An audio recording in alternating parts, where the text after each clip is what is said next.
Allah subhanahu wa ta'alaga maqtalar bolsun. Allah subhanahu wa ta'ala har biribizdi janыбызды эсен коюп, ден соолугубузду чың кылып, жумага келүүгө дагы бир мүмкүнчүлүк берип атат.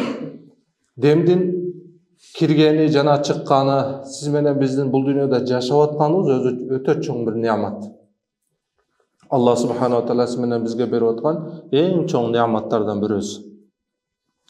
Канча адамдар азыркы күндө ден соолугу жок, мүмкүнчүлүгү жок, Алланын фарз кылган жумасына, Алланын фарз кылган өкүмдөрүн аткара албай жүргөн инсандар канчалаган да.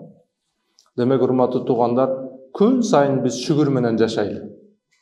Алла субханаху ва таалага шүгүр менен. Ден соолук берип атат, тынчтык замана берип атат, курсагыбыз ток, кийимибиз бүтүн.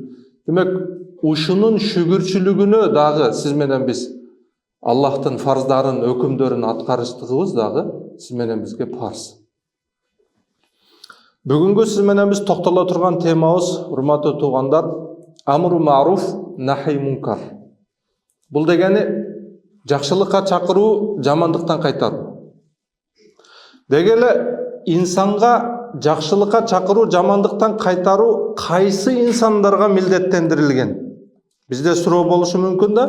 Бул муфтилерге, казыларга, имамдарга, же эл өкүлдөрүнө, кайсы инсандарга жакшылыкка чакыруу, жамандыктан кайтаруу милдети кайсы инсандарга жүктөлгөн, кайсы адамдарга жүктөлгөн? Алла субханаху ва таала Ал-Имран сүрөсүнүн 104 аятында мынтип кайрылат. Аузу биллахи минаш шайтанир ражим. وَلْتَكُمْ مِنْكُمْ أُمَّةٌ يَدْعُونَ إِلَى الْخَيْرِ وَيَأْمُرُونَ بِالْمَعْرُوفِ وَيَنْهَوْنَ عَنِ الْمُنْكَرِ وَأُولَئِكَ هُمُ الْمُفْلِحُونَ. وَلْتَكُمْ مِنْكُمْ أُمَّةٌ. Силер жакшылыкка чакыруучу үммөт болдуңар. وَيَأْمُرُونَ بِالْمَعْرُوفِ وَيَنْهَوْنَ عَنِ الْمُنْكَرِ. Жакшылыкка чакырасыңар, жамандыктан кайтарасыңар. Ва улайка хумул муфлихун. Мына ушул ишти кылгандар нажат тапкандар. Бактылуулукка эргешкен инсандар, бактылуулукка жетишкен инсандар. Урматтуу туугандар, Алла Таала бул аятта жалпылай момунмун деген инсандарга кайрылуу жасады. Ал кайсы этапта болобу, кайсы уровенде болбосун ал адам. Кайсы уровенде болбосун, бүтүндөй мусулманмын деген адам жакшылыкка чакырып, жамандыктан кайтарса, бул инсан бактылуулуктун, тозоктон кутулуунун үстүндө экендигин Алла Таала баяндады. Демек, ушул жерден биз билип алдык, инсандын жакшылыкка чакырып, жамандыктан кайтаруусуна бир мансап, орун да болусу шарт эмес экен да. Момунмун деген адам өзүнүн билгенине амал кылып, башка бирөөгө дагы чакырып, башка бирөөнүн дагы ошол жамандыктан кайтаруусу милдет экендигин Алла Таала баяндап атат. Алла Таала башка аятта Худил афва ва'мур бил урфи ва'мур бил урфи ва'арид анил жахилин. Кечиримдүү бол. Сен жакшылыкка баштагын, жахилдерден, надандардан баш үйрүгүн. Надандарга кошулбагын. Урматтуу туугандар, сиз менен биз биринчи өзүбүздүн нафсыбызды тарбиялап, ошол тарбияланган нафс менен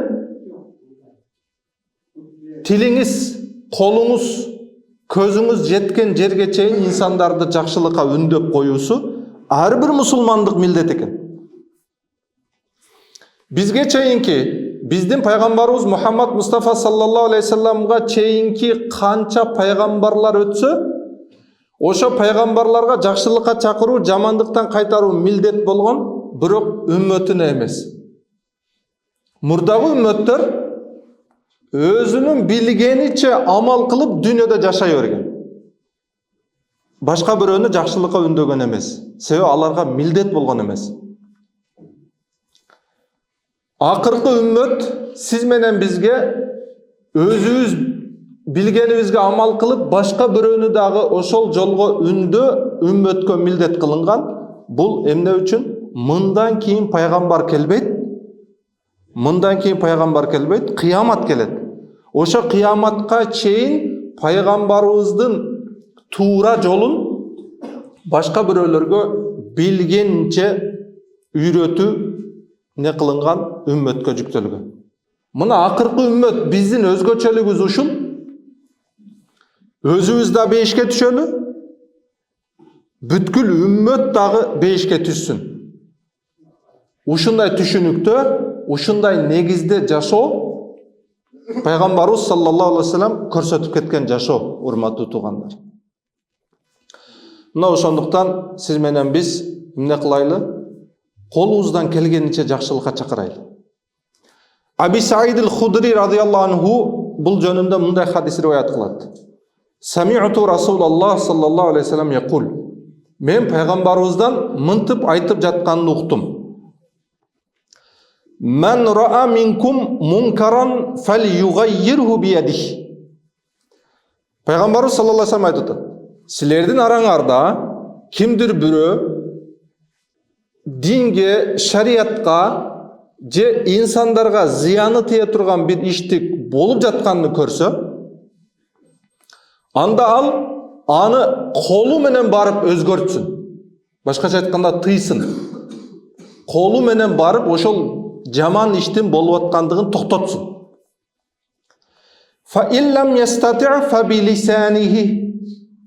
Эгер ал колу менен барып токтотууга күчү жетпесе, мүмкүнчүлүгү жок болсо, анда ал тили менен токтотсун. Жакшылык менен түшүндүрсүн, айтсын, жеткирсин. Fa illam yastati' fa bi qalbihi. Тили менен айтканга да күчү жетпесе, анда ал жүрөгү менен жаман көрсүн.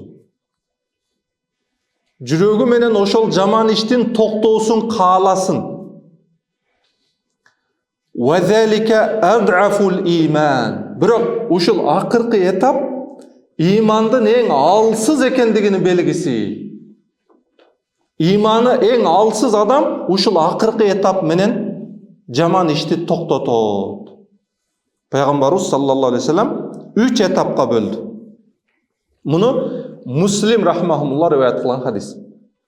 Туугандар, биз демек акыркы үммөт, мусулманмын деген адам, пайгамбардын үммөтүмүн деген киши бир жаман иштин болуп аткандыгын көрүп, менин ишим канча аны менен деп тескери карап бурулуп кетүүсү акыркы үммөттүн милдети, фазилети эмес экен. Демек бул акыркы үммөткө Алла Таала мактаган үммөттүн катарына кошулбай кала турган инсандардан экен. Жаман ишти болуп жатканды токтотуу имамдын гана милдети же муфтинин гана милдети эмес экен. Мусулманмын деген кишинин милдети экен. Эми аны 3 даража менен бөлдү. Иманды 3 даража менен. Биринчиси колу менен токтотуу. Албетте Аллах субхана ва таала Кур'анда айткандай, мау'изатул хасана. Сулуу, чырайлуу жеткирүү менен не кылыш керек? Динди жеткириш керек. Барып колуңуз менен токтоткондо дагы оройлук менен, каттуулук менен эмес, түшүндүрүп ага жеткирүү менен кол менен токтотсун. Ал ага күчү жетпесе тили менен, ага күчү жетпесе жаман көрүп коюу. Келиңиз урматтуу тууган, ар бир мусулман, сиз да, мен да ошондой жаман иштин болуп жатканын көрсөк, 3 жол менен токтото берсек, иншалла биздин чөлкөмдөрдө, биздин мусулмандардын арасында ошондой жаман иштер токтойт.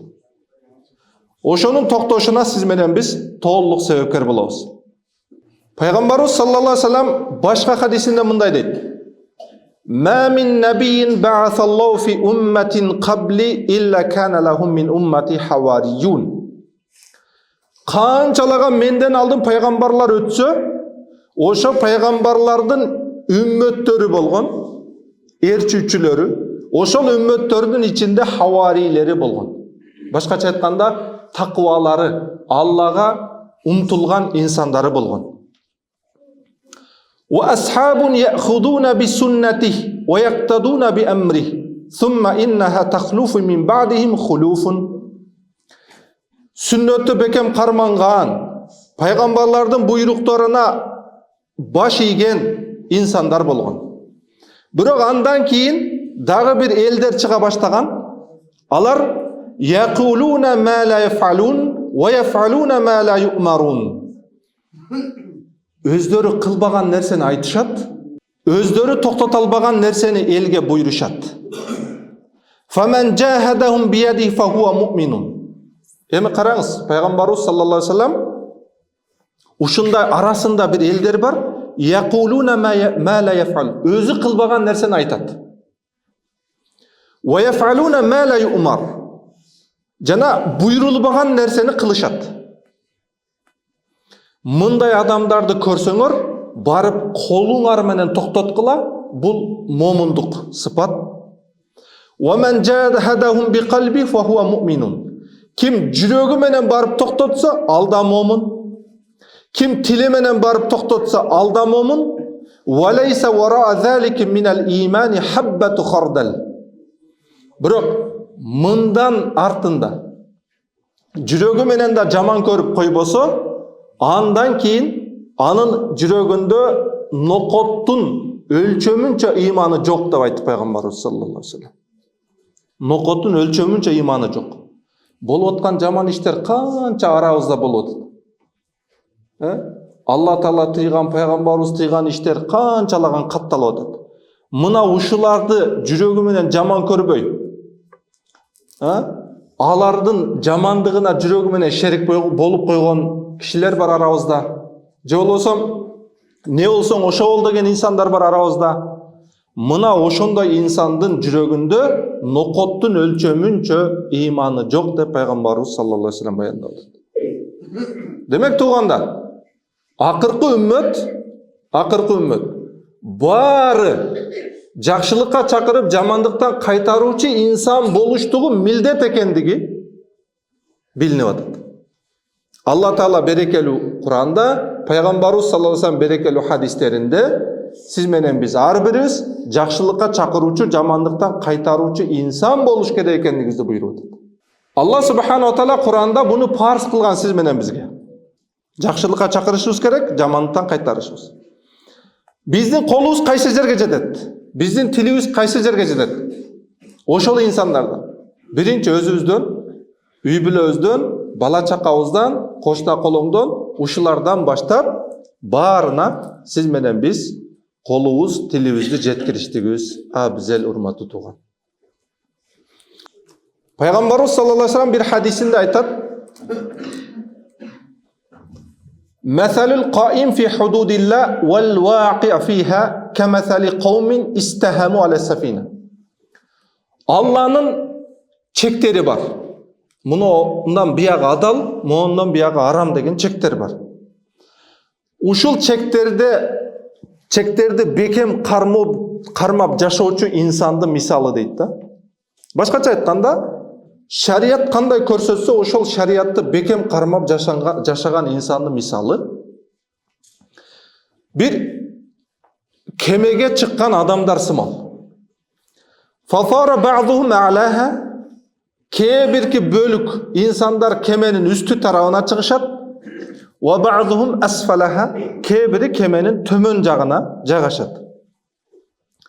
Ва kana alladhina fi asfaliha idha istaqaw min al-ma'i marru ala man fawqahum. Эми астындагылар ичерге суу издеген учурда үстүндөгүлөрдүн алдына чыгып, жанагы иче турган таза сууну алып, кайра төмөн түшүп кетет эле дейт. فقالوا لو أن خرقنا في نصيبنا خرقا ولم نؤذي من فوقنا. Кейін арасынан bir елдер шықты дағы, төмен жақтағы.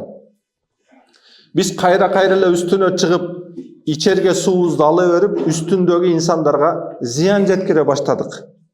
Biz эми кеменің астын эле тешіп алсақ, үстіндөгілерге зиян бербейбиз. Кеменің астынан эле сууну алып, пайдалана беребиз деген ойго келишти. Фаин таракухум, эми пайгамбарыбыз айтып атат. Эгер ошол астыны тешип алып, сууну алып иштетебиз деген инсандарды силер токтотуп калсаңар, таштап койсоңор өздөрүнө. Вама араду халаку жамиан. Өздөрүнүн каалоолоруна таштап койсоңор, алар да силер да чогуу сууга чөгүп кетесиңер. Ва ин ахаду ала айдихим. Эгер алардын колунан силер кармап калсаңар, кемени тештирбегенге аракеттенсеңер, нажау ва нажау жамиан. Алар да силер да кеменин чөгүп кетиштигинен кутуласыңар. Бул пайгамбарыбыз саллаллаху алейхи вассаламдын сиз менен биздин жашоодогу жакшы адамдар жана жаман адамдар жашоодо бир кеме сымал жерде, кеме сымал жашоодо жашап аткандыгынга бир мисал берди. Тугандар, биз азыр биз кемедебиз. Бул жалган дүнүйө бир кеме дейли. Ал бир деңгиздин үстүндө турат. Эгер арабыздан ушундай инсандар чыгып, шариятты инсандардын тынчтыгына бөлөк салып, алар жаман иштерди аткара турган болсо, сиз менен биз көрө туруп, биле туруп, акыйкатсыздыктын үстүндө жашап аткандыгын билип туруп, колубуз менен, тилибиз менен кайтарбасак, алар менен кошо чөгөбүз. Буга мисал пайгамбарыбыз саллаллаху алейхи вассаламга Айша энебиз суроо берет. Бир жамаат сапарга чыгып, ошол жамааттын ичинде жихадка кетип аткан адамдар дагы, соодага бараткан адамдар дагы, жаман инсандар дагы чогуу баратып, аларды жер жутат. Ошондо Айша энебиз пайгамбарыбыз саллаллаху алейхи вассаламдан сурайт. Алардын ичинде жакшы адамдар да бар эле, жаман адамдар да бар эле. Жаман адамдардын себебинен жер жутуп кетти. Эми жакшы адамдар эмне болот? Пайгамбарыбыз саллаллаху алейхи вассалам акыретте ар башка тирилет. Жакшы адамдар өзүнүн жазасын алат, жаман адамдар да өзүнүн жаман жазасын алат. Бирок дүйнөдө азап чогуу келет. Жаман кишилердин себебинен азап чогуу келет. Деп пайгамбарыбыз саллаллаху алейхи вассалам жооп берди. Бүгүн сиз менен колубуз менен жаман иштерди токтотпосок, тилибиз менен жаман иштерди токтотпосок, ошондой арабыздагы жаман инсандардын кесепетинен Алла субхана ва таала, Алла сактасын, бир жаман азап, жаман суноо жибере турган болсо, бул жакшы эле, бул жаман эле деп карабайт. Ал азап чогуу келет. Кандай эле кемедеги жакшы адамдар дагы, жаман адамдар дагы чогуу чөккөндөй. Ошондон урматтуу тууганым, ар бирибиз үммөт болойлу. Пайгамбарыбыз саллаллаху алейхи вассаламдын акыркы үммөтүндө жашайлы. Кимдин канчалык колунан тосконго кудурети жетет? Кимдин канчалык тилинен тосконго кудурети жетет? Эч болбогондо жүрөгүбүз менен жаман көрүп жашайлы. Эч болбогондо. Бул имандын эң алсыз экендигинин бөлүгү. Мындан арында, мындан артында орун жок экен да. Бир адам бар, момунмун дейт. Намазын окуйт, закатын берет, башка кылат. Бирок коомдун ичиндеги жаман иштерге жакшы көз караш менен, жүрөгү кубануу менен көз караш менен карайт. Бул инсан момун бекен? Пайгамбарыбыз саллаллаху алейхи вассалам айтты, анда иманында нокоттун өлчөмүнчөлүк иман жок деп айтты. Жүрөгүндө. Ошондон урматтуу тууган, менин ишим эмес, бул имамдын иши, бул муфтинин иши, бул казынын иши. Жамантан тыйыш бул мамлекеттин иши деп кайдыгер көз караш менен караш мусулмандык сыпат эмес экендигин пайгамбарыбыз саллаллаху алейхи вассалам түшүндүрүп атат. Акыркы үммөттүк сыпат эмес экендигин түшүндүрүп атат.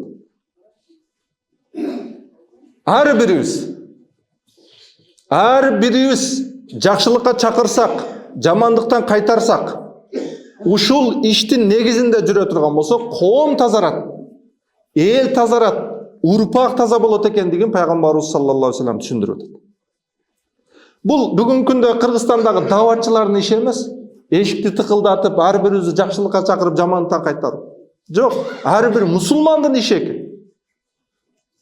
Сиз кайсы жерде иштебеңиз, кайсы кесиптин ээси болбоңуз, айлана чөйрөңүздөгү болуп аткан жаман иштерди кайтаруу мусулмандык милдет экендигин пайгамбарыбыз саллаллаху алейхи вассалам түшүндүрүп атат.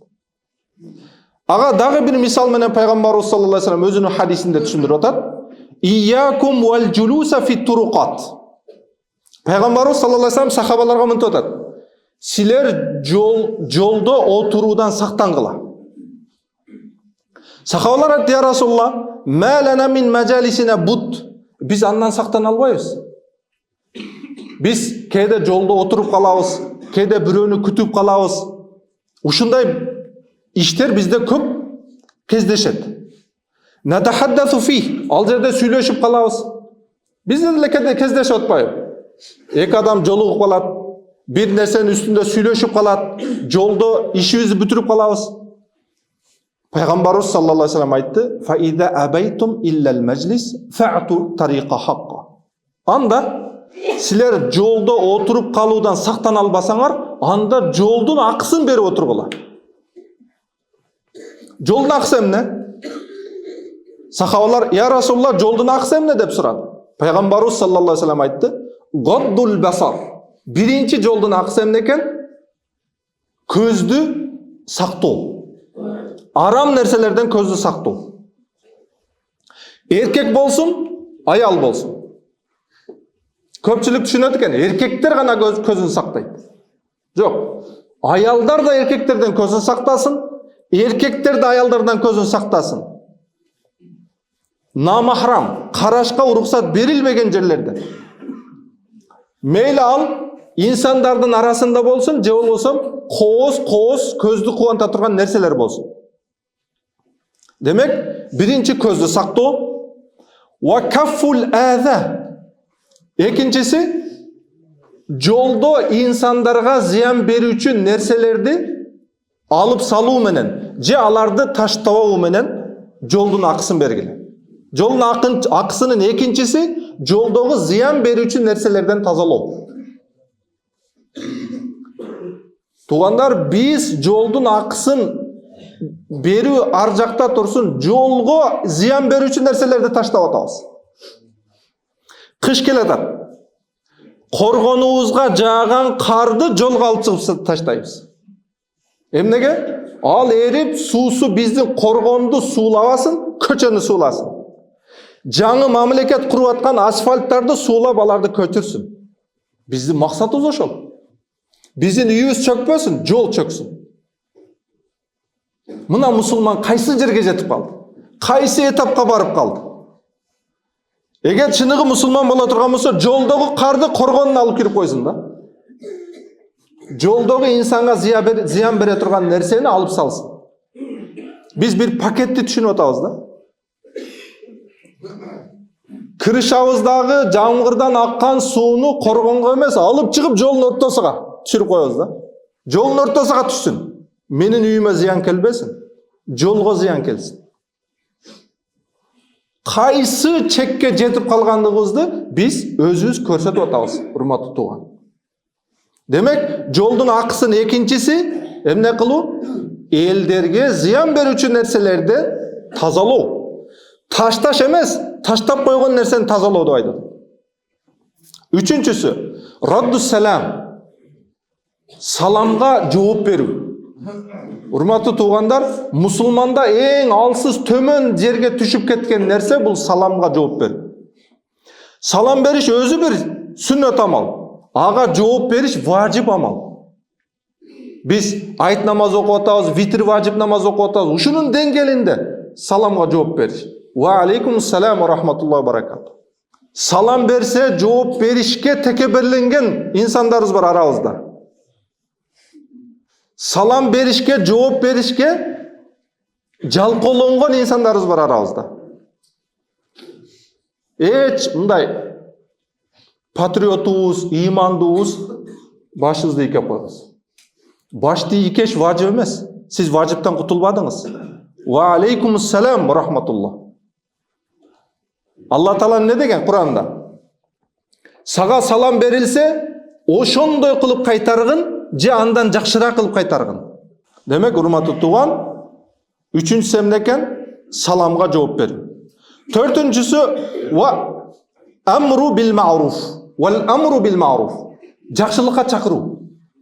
Көчөдө турасыз, сүйлөшүп турасыз, көчөдө бир жаман иш болуп атат. Ошону сиз жакшылыкка чакырып коюу, ва нахи анил мункар, же жамандыктан кайтарып коюу. Демек, бул төртүнчү амал, жолдун акысы жакшылыкка чакыруу, жамандыктан кайтаруу. Көчөдө бир эки инсан урушуп атат, канын төгүп атат, башка кылып атат. Кайдыгер карап коюп өтүп кеткен мусулмандар. Биздин чегибиз ушу жерге келип калган. Келиңиз, урматтуу тууган, биз өзүбүз чыныгы момун, чыныгы мусулман, жана башка айланабыздагы инсандарды дагы чыныгы мусулман кылып тарбиялаганга аракеттенип, ниеттенип жашайлы. Мына ошондо акыркы үммөттүн чыныгы фазилеттүү инсандарынын катарына кошула алабыз. Пайгамбарыбыз саллаллаху алейхи вассаламдын акыркы үммөтү кылып сиз менен бизди бекерге жараткан жок. Алла Таала жаратса болот эле сизди жана мени Бани Исраилдин катарында Муса алейхиссаламдын үммөтү кылып, же Нух алейхиссаламдын кемеге чыккан үммөтү кылып, жок.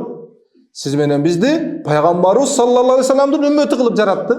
Демек, сиз менен биздин мойнубузга жүктөлгөн нерсе жакшылыкка чакыруу, жамандыктан кайтаруу. Ушу милдетибизди эч качан унутпайлы. Алла субхана ва таала сиз менен бизди баарыбызды Аллахтын аяттарына, Пайгамбарыбыз саллаллаху алейхи вассалам хадистерине амал кылып, чыныгы момун болуп жашоого баарыбызга тауфик берсин.